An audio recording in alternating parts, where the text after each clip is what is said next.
Most e-commerce brands actually think scaling means increasing the budget. But what you're about to see in this video is me uncovering a hidden leak that made this founder waste thousands in ad spend. Almost 35% of the budget went to existing customers at a frequency of 19. That's a waste of ad spend. That's a waste of ad spend. I mean, that's insane. When we fixed it, we increased incremental revenue without touching the budget. And by the end of this video, you will know exactly step by step how we were able to, first and foremost, identify this wasted ad spend, and then being able to restructure it in a way that created more incremental revenue. In other words, how we were able to stop wasting ad spend on people that don't need to see ads in order to come back and do another repeat purchase. The distribution of spend, it's pretty much half and half between existing and new, which was a bit of a shock to me. That is just because Meta is set up to do that. You've told it to do that, not intentionally, but like that's the current settings. What I would do if I were you right now, stick around to the end of this video. I'm sure you'll learn a lot from watching this.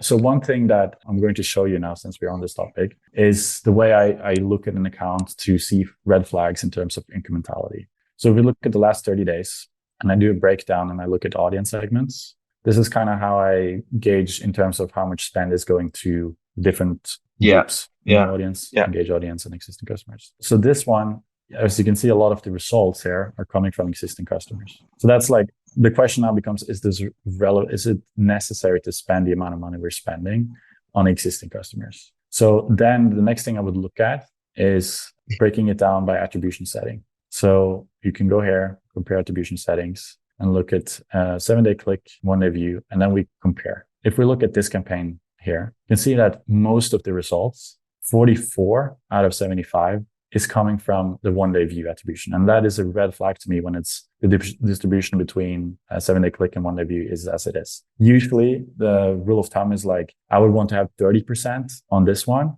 and 70% on this one, ideally. A bit like the upper one, a bit like the campaign above it. This campaign that I have picked here.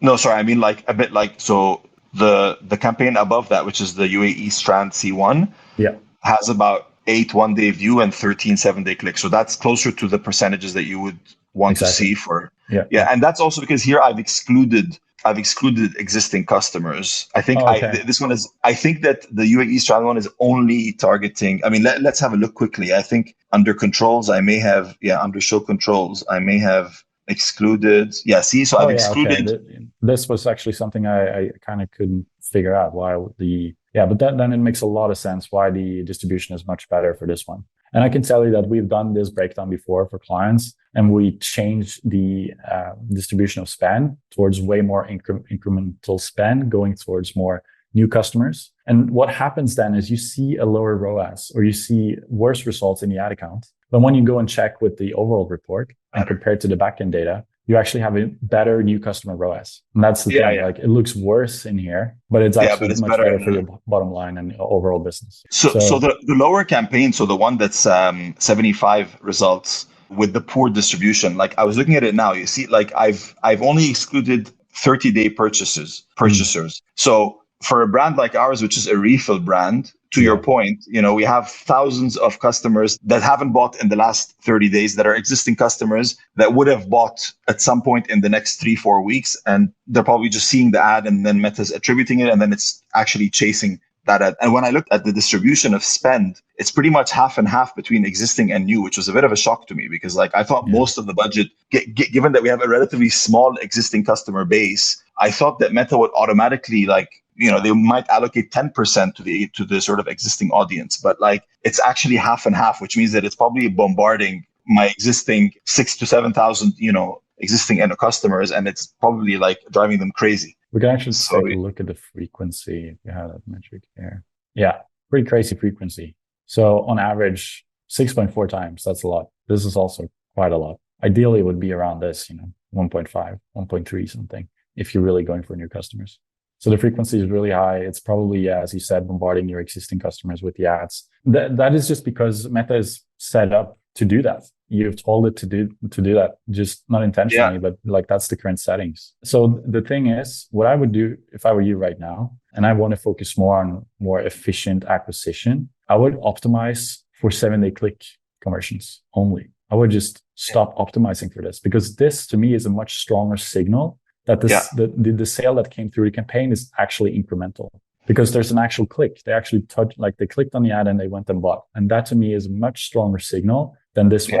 Sure, this could also be incremental, but it's just way less likely. And what happens when we change to optimizing only for 7-day click is that, of course, as I said, you would see lower results overall in your account. Even if you just look at a ROAS for 7-day click, it is a lower one, and you will not have both 1-day view and 7-day click added together. So the overall ROAS will go down quite a lot. But that's okay as long as we see improvement in the new customer ROAS overall when you look at your backend report. So that's what I would do. I would change that, and I would be aware that once you change to optimize for 7-day click, you're also kind of changing the whole targeting for that campaign, because now it's a different type of person that you're telling Meta to go after. So it will be a slight transition period for the algorithm to kind of target differently based on behavior. But this will definitely give you more spend going towards new customers. Because the 1-day view is can easily overlap with other efforts you're doing, or if Meta will just try to find people that are likely to convert based on all the data it has, and then put ads in front of them so that they can get credit for that conversion. And that's not what we want.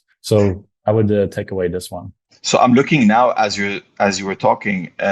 Wow, this is crazy. So that campaign that has the 74 conversions, if you look at it like split by existing and new audience, almost 35% of the budget went to existing customers at a frequency of 19 in the last 13 days. That's unnecessary. That's a waste of ad spend. That's a waste of ad spend. And so, I mean, that's insane. It's 1,000. So the reach is 1,800 and 34,000 impressions on those 1,800 people. So, wow, that's absolutely insane. Whereas the campaign that with the ads that you guys provided us, it's been 3 weeks, the frequency is about 3.5 across the campaign on three different ads, which is a lot more reasonable. Okay, so I think that's a great one. Sorry, so exclude existing customers and move to 7-day click. Okay. Absolutely. And be prepared to see lower ROAS and worse results in the ads manager, but expect after a few weeks to see better new customer ROAS in your triple whale or backend report, whatever you're using for the new customer ROAS. Would you create another campaign other than the scaling and the testing, a small campaign with a small budget that would target existing customers? Like even if it's a teeny tiny amount of money that would just take its time to rotate across all of our existing base? Absolutely. That's definitely something you can do. One thing to note there is then you really need to monitor that one manually. You need to kind of see long-term if that's giving you results. Because what we've done in other accounts is for example, ads that are like a founder story ad, right? Which goes more into depth of the story behind the brand and those type of things. Those are valuable to show to existing customers to build a little bit more trust and loyalty, and also just, reminding them that you're there, right? So they come back. But then understanding how much to spend on that have to be monitored manually. So have a look at the frequency and kind of already have a frequency target for that campaign in terms of your long-term goal. But that's definitely something you can do. And especially talking about cross-selling and getting them into other products, you can refresh that campaign with maybe the organic content that you're already posting and just put it in there as an ad. And just make sure that that part of your existing customer group is aware of all the things that are happening in the other products you have. So that's definitely something, but you just have to manually review it pretty often. And for example, just as we are on that topic, this ad right here, it has most of the spend the last 30 days, I'm pretty sure. But the problem now is we don't know, probably most of that spend is going to existing customers or a lot of it. Yeah. So this ad might not be as effective top of funnel. But if we were to go face value with the current results we're seeing, the way we would do it is iterate on this. But the problem is iterating on this doesn't make sense because we're trying to improve the acquisition. But this is just, really effective at re-engaging existing customers, or it's type of content that works well for existing customers. It's also a super long video, right? 40, almost 50 seconds. So the problem now is you're doing the creative testing, but the results are all over the place. It's a bit of a mess. You're not really getting the data that tells you what to iterate on for top of funnel because you're mixing it in with bottom of funnel. So it's very hard to know the next steps in terms of what to iterate on. This change in setup would also allow you to, all the efforts you're doing from now on will be improving the acquisition. The creative, reviews of the whole data and everything will tell you like what's actually working the best top of funnel. And then you will go and get better at that instead of mixing that in with bottom of funnel stuff. Okay, awesome. So in terms of the setup then, Ollie, so do you think it would be best to just restart, given that this campaign has been so geared towards existing customers? Should we just restart a new campaign and change it to 7-day and you would have to do customers? that. And this is a bit of the rock and a hard place situation for you. I've seen this before where you have had a optimization for 7-day click and 1-day view for a long time, and your whole account is kind of optimized towards existing customers. So when you do this change, it will kind of shock your account for a little bit. It will have to go through a phase of like reprioritize who to target. So you need to be prepared for that. So what we have done in the past, because we have had accounts taking over where it's like, it's the same situation as you. What we have done is we've set up a brand new campaign that's 7-day click.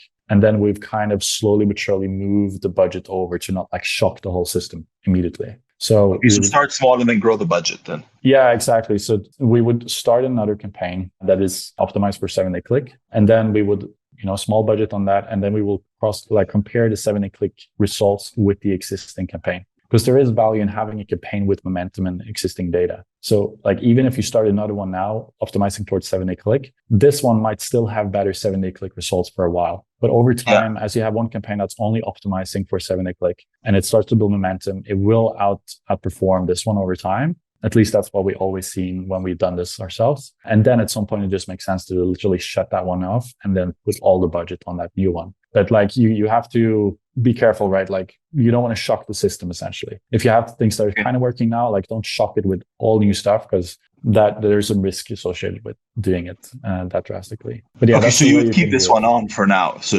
you would keep it on and then set up another campaign that's only 7-day click. Okay. And we have the two now. So if we just look at the UAE, the one at the very top is brand new. So let's ignore the one for the images. And I assume that you would put images and videos in the same ad set in general, right? Yeah. Okay. So between the two bottom ones, which is the UAE strand C1 and UAE and GCC, given that the UAE strand is a bit closer to the setup, it's the new customers only, it's a decent mix of 1-day view and 7-day conversions. Could we leave that one running you could definitely do that. Let's just have a look at the last. Yeah. So the question now really to really make the best decision for that question is to know how necessary these 15 conversions are, or like if they actually came through the campaign at all, if they were incremental conversions. Because if not, then there's just a 3 conversion difference between these two, and then it would make more sense to run with. Keep this one on. Sorry, if we go to the right, what is the 7-day click on that campaign? I think it's probably, the cost per 7-day click, can we see that on the 7-day click is 190?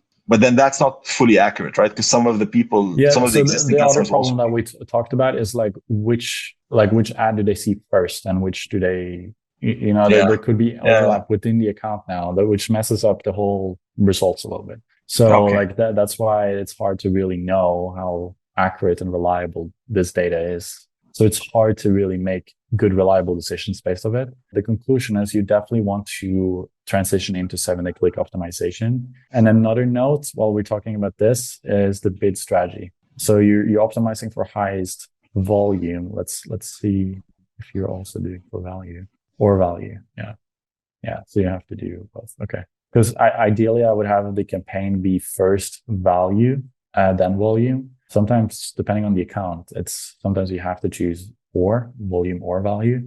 But if you can't choose just value, then just keep it as is. But that's another note here is like, you want to optimize for higher ROAS, right? But actually caveat to that is sometimes you want just low cost on the front end, especially when you have like a recurring business model.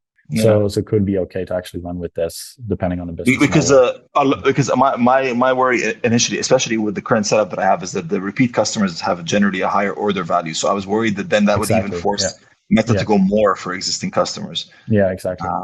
Let's say you were to do, as we talked about, a separate campaign for existing customers. Then for that one, it would make more sense to have value, right? To get those high value customers to come back. Yeah. Okay. So I think it's all clear in terms of just like, so now we're going to have a new customer 7-day click evergreen campaign that we're going to start to kind of build. So how many ads do you think one should start with? Should I start with the new one? Should I take some of the older, like successful ones that have still been okay in the recent past, maybe 3 to 5 ads and then start there? Or what would be the best way to kind of get that process Yeah, it's a going? good question. It's a good question because what's been good in the past, if we look at this data, is also blending in with some of the existing customer results. Yeah. Yes. So take that into account when you decide which ads to put in. I would put in some stuff that is optimized top of funnel. So it has like a good hook and it's clear and like it's effective at getting to the point. I would at least have 2-3 of those, and then you could maybe have another 2 or 3 of existing high performers. So put in like maybe 6 different ads. Yeah. Okay. I think that sounds good then.